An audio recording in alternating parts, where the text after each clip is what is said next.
Kami dari kelompok 5, salam fisika. Assalamualaikum warahmatullahi wabarakatuh. Kami, kakak-kakak dari Universitas Kanjuruhan Malang, akan memberikan sedikit pengetahuan kepada adik-adik tentang sifat-sifat gelombang secara umum.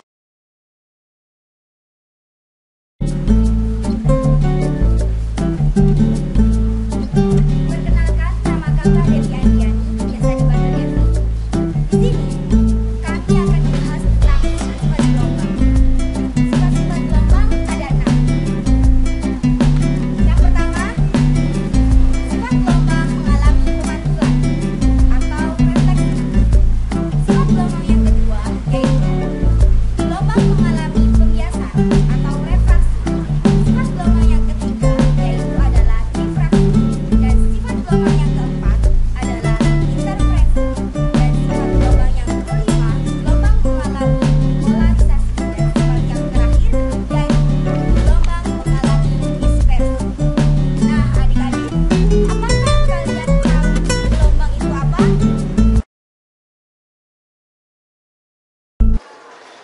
Nah, adik-adik, gelombang adalah suatu getaran yang merambat. Dalam proses getarannya, gelombang membawa sebuah energi. Dengan kata lain, gelombang adalah getaran yang merambat dan getaran itu sendiri adalah sumber gelombang. Jadi, gelombang adalah getaran yang merambat dan membawa sebuah energi dalam perambatannya. Gelombang secara umum dibagi menjadi 2 jenis, yaitu menurut arah getarnya dan menurut medium perambatannya. Nah, adik-adik, di sini kakak akan menjelaskan tentang gelombang menurut medium perambatannya. Nah, menurut medium perambatannya, gelombang itu dibagi menjadi 2, yaitu gelombang mekanik dan gelombang elektromagnetik. Untuk gelombang mekanik yaitu gelombang yang memerlukan medium dalam perambatannya. Contohnya suara. Untuk gelombang elektromagnetik itu adalah gelombang yang tidak memerlukan medium dalam perambatannya. Contohnya cahaya. Untuk yang kedua, gelombang itu menurut arah getarnya. Gelombang menurut arah getarnya dibagi menjadi 2 juga, yaitu yang pertama adalah gelombang transversal. Yang kedua yaitu gelombang longitudinal. Untuk gelombang transversal adalah gelombang yang arah getarnya itu tegak lurus dengan arah getarnya. Akan tetapi, gelombang longitudinal adalah gelombang yang sejajar dengan arah getarnya.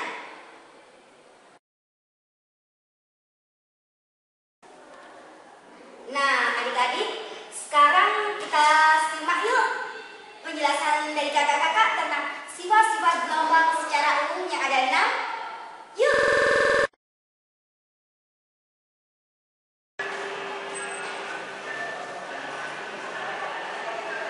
Hai adik-adik, perkenalkan nama kakak Mita Rosadama, biasa dipanggil Ocha. Di sini kakak akan menjelaskan tentang sifat gelombang yang pertama, yaitu refleksi atau pemantulan. Refleksi atau pemantulan adalah perubahan arah rambut cahaya ke arah sisi asalnya setelah menumbuk antarmuka 2 medium.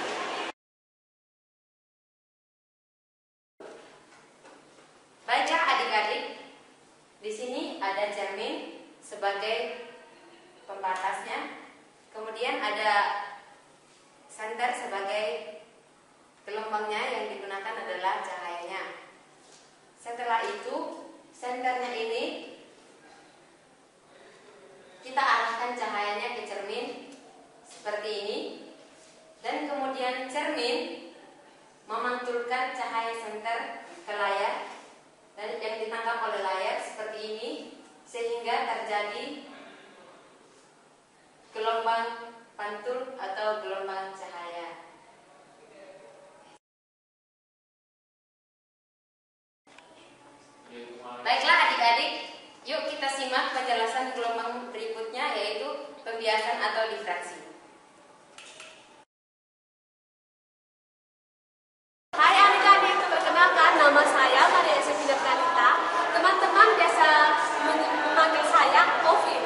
Langsung saja, saya akan menjelaskan sifat gelombang yang kedua, yaitu pembiasan atau refraksi. Pembiasan atau refraksi sering didefinisikan sebagai perubahan gelombang cahaya, perubahan arah rambat gelombang cahaya oleh adanya kecepatan. Nah, adik-adik pasti pernah pergi ke kolam renang. Adik-adik bisa berdiri di samping kolam renang. Ketika adik-adik berdiri di samping kolam renang, pasti adik-adik melihat kolam renang itu kelihatan dangkal. Tetapi ketika adik-adik berenang, maka kolam renang itu akan terasa sangat dalam. Di sini ada pensil, ada gelas yang sudah terisi dengan air. Lalu masukkan pensil ke dalam gelas yang sudah berisi dengan air. Adik-adik bisa melihat sendiri. Pensil dalam gelas ini kelihatan patah atau bengkok. Ini terjadi akibat pembiasan gelombang dari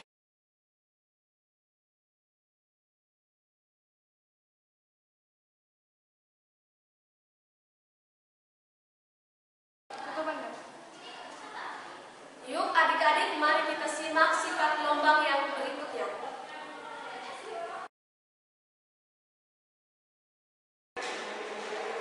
Assalamualaikum warahmatullahi wabarakatuh. Perkenalkan, nama saya Devi Autumekaryati, biasa dipanggil Devi.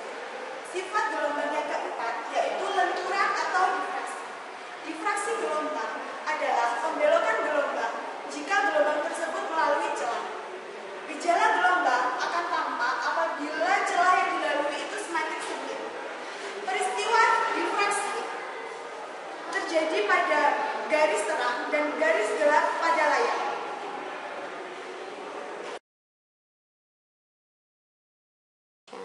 Oke, penjelasan selanjutnya yaitu tentang perumusan difraksi. Perumusan difraksi itu sendiri ada dua, yaitu difraksi pada celah tunggal dan difraksi pada celah banyak atau biasa disebut dengan kisi. Yang pertama yaitu difraksi pada celah tunggal.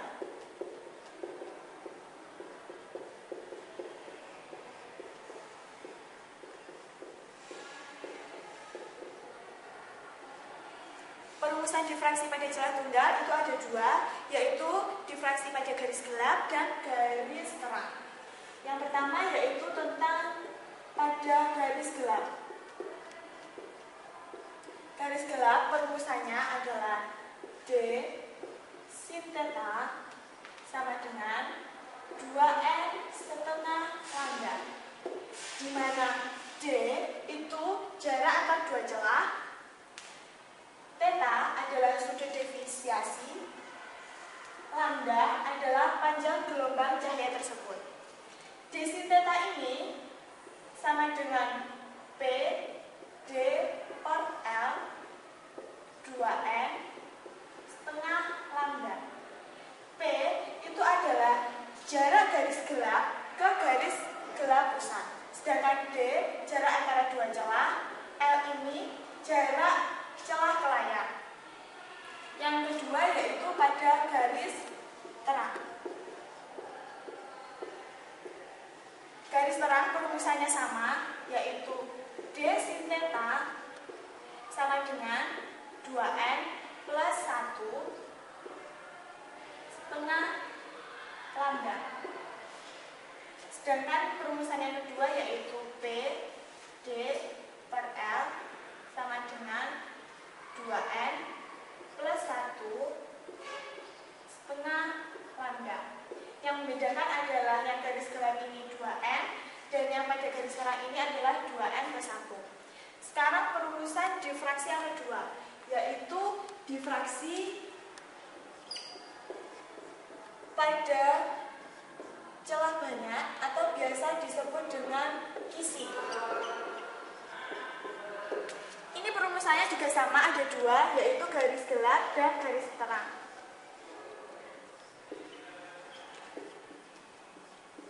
Pada gelap itu sendiri, itu adalah kebalikan dari celah tunggal. Bila pada garis gelap ini adalah 2n setengah lambda, maka pada garis gelap pada kisi itu adalah D sin theta sama dengan 2n plus 1 setengah lambda, atau P D per L sama dengan 2n plus 1 setengah lambda. Sedangkan garis terang itu kebalikan dari garis gelap pada celah tunggal, yaitu D sin theta sama dengan 2n setengah lambda, atau P D per L sama dengan 2n setengah lambda. Jadi untuk mempermudah pembelajaran kalian atau untuk menghafalkan perumusan dari difraksi, adik-adik bisa menghafal dari satu perumusan saja, yaitu pada difraksi celah tunggal. Kalau difraksi pada celah tunggal itu adalah 2n setengah lambda, berarti difraksi pada kisi di terang itu sama dengan difraksi pada gelap. Jadi hanya kebalikan dari difraksi pada celah tunggal. Selanjutnya, untuk mempermudah pembahasan tentang difraksi, berikut adalah video materi tentang difraksi.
Assalamualaikum warahmatullahi wabarakatuh.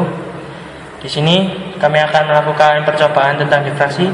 Bisa dilihat ada laser, celah atau kisi difraksi dan sebuah layar. Jarak dari laser ke kisi difraksi sepanjang 2 meter, lalu dari kisi ke layar sepanjang 6 meter. Ya, langsung saja kita uji bagaimana difraksi ini akan terjadi.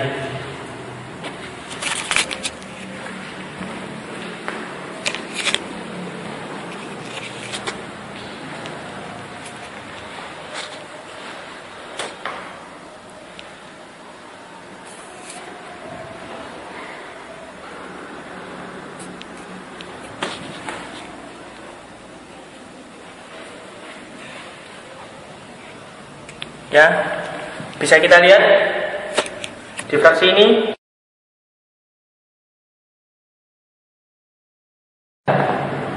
laser melewati kisi akan menghasilkan pita gelap dan pita terang dari hasil telah melewati kisi difraksi tersebut.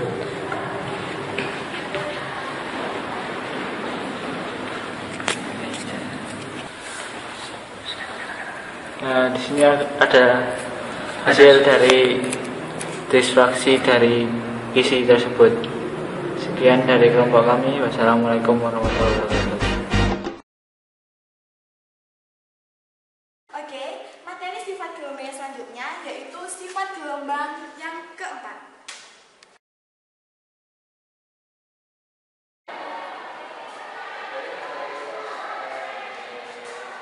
Assalamualaikum warahmatullahi wabarakatuh. Perkenalkan, nama saya Tri Adita Nurhasana, biasanya dipanggil Tria. Di sini saya akan menjelaskan tentang superposisi, yaitu sifat gelombang keempat, dan ini biasanya disebut dengan interferensi. Interferensi terjadi apabila terdapat gelombang dengan frekuensi dan beda fase saling bertemu. Perlu kita ketahui bahwa interferensi ini ada dua, yaitu interferensi konstruktif dan interferensi destruktif. Untuk interferensi konstruktif, ini adalah interferensi yang saling menguatkan, sedangkan untuk destruktif adalah interferensi yang melemahkan. Ini adalah berkebalikan.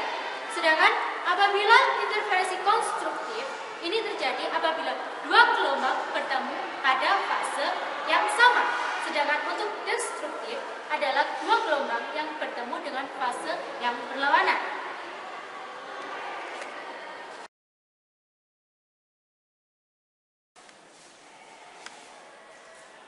Baiklah, tadi sudah dijelaskan bahwa interferensi itu ada dua, yaitu konstruktif dan destruktif.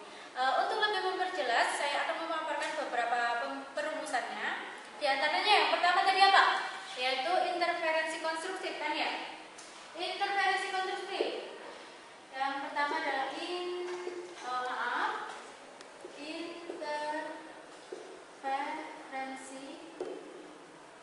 konstruktif. Di mana perumusannya adalah D sin theta sama dengan 2n dikali setengah lambda. D ini adalah jarak antara dua celah. Kemudian lambda adalah panjang gelombang. Untuk perumusan yang kedua yaitu P kali D per L sama dengan 2n kali setengah lambda. P ini adalah jarak pola terang atau gelap ke terang pusat. Sedangkan D ini sama kayak D yang ada di atas, yaitu jarak antara dua celah. Kemudian sedangkan L ini adalah jarak celah ke pusat. Untuk L ini adalah jarak celah ke layar. Dan lambda adalah panjang gelombang. Untuk yang kedua yaitu adalah interferensi destruktif. Perumusannya hampir sama, yaitu D sin theta sama dengan 2n min 1 kali setengah lambda. Kemudian perumusan yang kedua yaitu P kali D per L sama dengan 2n min 1 kali setengah lambda. Pada dasarnya rumusan awalnya sama, cuma yang membedakan adalah kalau destruktif itu adalah 2n-1, tapi kalau untuk konstruktif 2n saja. Jadi untuk memudahkan hanya hafalkan satu rumus saja, kemudian perbedaannya ada pada 2n dan 2n-1.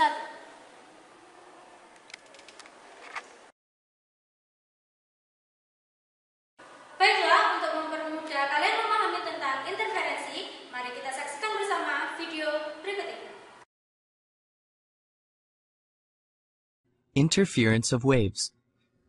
The phenomena of the light which undergoes refraction and reflection can be explained by the two theories of light. They are the corpuscular and the wave theory of light. But some of the other phenomena, such as interference and diffraction, can only be explained by the wave theory of light. We know that two or more wave motions travel in space at the same time. Sometimes these two wave motions combine and some physical effects take place. Interference is one such physical effect. When two or more waves cross each other in the same medium, they both interfere and an accident takes place. This accident is known as the interference of waves. Interference is the combined effects of the disturbance caused by each individual wave at the same place at the same time. This effect can be understood from the principle of superposition of waves. Principle of superposition of waves. To understand this concept of the superposition, let's understand some of the examples. When we drop a pin in a tank, we see some circular waves. When another pin is dropped, we see some more waves. These waves travel in the same tank, and at one time or another, they superimpose on each other. The resultant wave would have an amplitude which is the sum of the displacement due to the individual waves. The principle of superposition of waves states that when two or more waves traveling through the same medium simultaneously, the resultant displacement at any point is the vector sum of the displacement due to the individual waves. In our case, the pin is dropped in a ripple tank with two pins. If y1 is the displacement caused at a point due to the first source, and y2 is the displacement caused by the second source, then the overall displacement r at the point of interference would be given by r equals y1 plus y2. When both sources have the same amplitude, then y1 and y2 would be equal to y. When y1 is due the crest or trough, and y2 is also due a crest or trough, the resultant would be the maximum. And when y1 is due to a crest and y2 is due to a trough, or vice versa, the displacement would be minimum. When maximum displacement takes place, it's called constructive superposition, and when minimum displacement takes place, it's called the destructive superposition. In constructive displacement, a maximum displacement curve is produced. Thus, when constructive displacement occurs, the phase difference between the waves would be 0, or a multiple of 2. When minimum displacement occurs, waves superimpose destructively. The phase difference of the waves would be an odd integer multiple. Interference of waves. When superposition of waves occur, they can be destructive or constructive. This physical effort, observed as a result of the superposition of waves, is called interference. The physical effect of the superposition of waves from the source vibrating with the same frequency and amplitude is called the interference of waves. The physical effect is in the form of vibrations in the amplitude of the resultant wave in a given portion of the medium.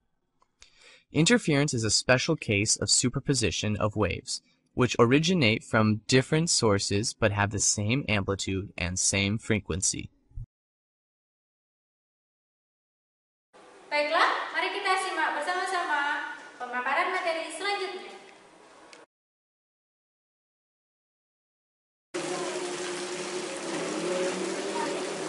Assalamualaikum warahmatullahi wabarakatuh. Hai adik-adik, perkenalkan, nama kakak Imam Suadi, biasa dipanggil dengan Imam. Kakak di sini akan menjelaskan sifat-sifat gelombang, yaitu sifat gelombang yang kelima adalah gelombang mengalami polarisasi. Polarisasi adalah peristiwa terserapnya sebagian arah getaran gelombang sehingga hanya tinggal memiliki satu arah saja. Polarisasi hanya akan terjadi pada gelombang transversal karena arah gelombang sesuai dengan polarisasi dan sebaliknya akan terserap jika arah gelombang tidak sesuai dengan arah polarisasi celah tersebut. Dalam polarisasi hanya gelombang terdapat dua hukum, yaitu hukum Bosworth dan hukum Malus.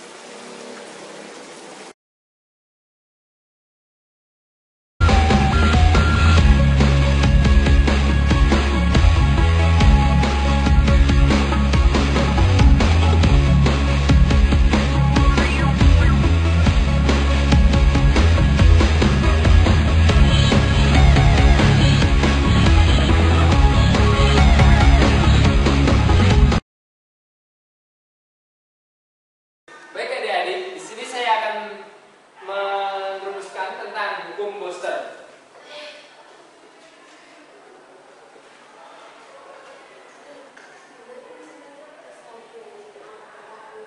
Hukum Booster dapat dijelaskan dari sebuah bidang sinar datang. Ini garis lurusnya. Sinar datang akan mengalami pembiasan.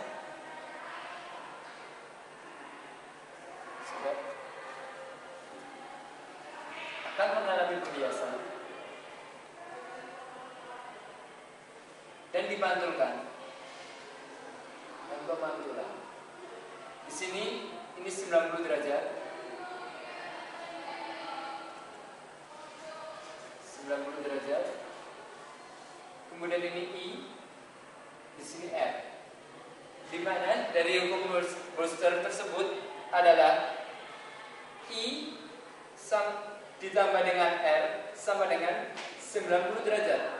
Jadi untuk mengetahui R-nya, R sama dengan 90 derajat dikurangi dengan, karena beda ruas ya, I-nya karena beda ruas jadi minus I. Setelah itu dapat dijelaskan lagi dari R tersebut itu adalah N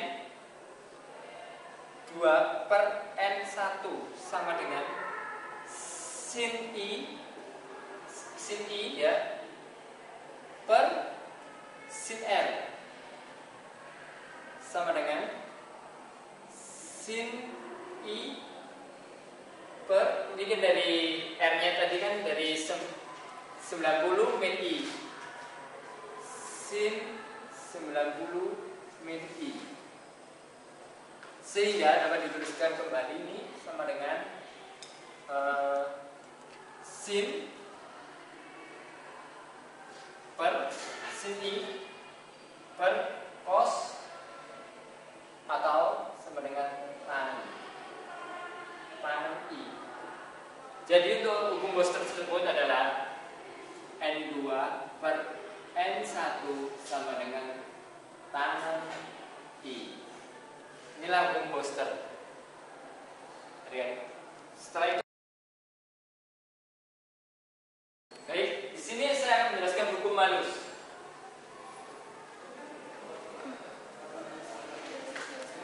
Hukum Malus berbunyi I1 sama dengan setengah IO. I2 sama dengan I1 cos kuadrat alfa, cos kuadrat theta, di mana diketahui dengan I1 nya itu adalah setengah IO. Jadi I2 sama dengan setengah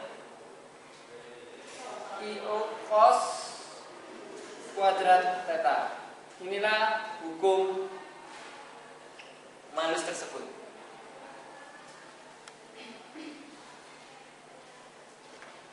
Terima kasih atas perhatiannya adik-adik. Inilah yang saya jelaskan. Mungkin kalau ada kurang jelasnya bisa lihat di buku-buku catatan kalian.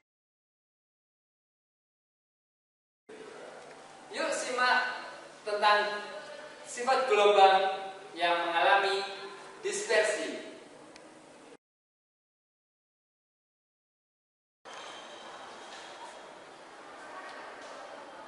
Assalamualaikum warahmatullahi wabarakatuh. Perkenalkan, nama kakak Devi Andriani, biasa dipanggil Devi.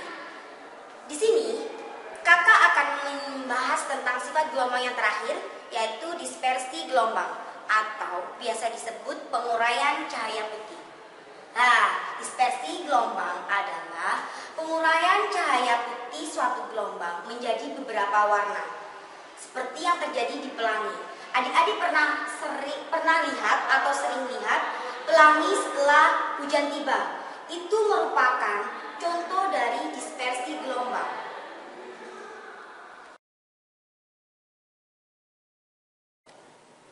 Oke adik-adik, di sini kakak akan membuktikan bahwa gelombang itu mengalami penguraian cahaya atau dispersi. Di sini kakak mempunyai kaset CD dan senter. Di sini di belakang CD itu berwarna putih awalnya. Kemudian kakak senterin sehingga terlihat warna-warna yang seperti ada di pelangi. Mejiku hibiniu. Nah, sekarang adik-adik sudah tahukah apakah dispersi gelombang itu?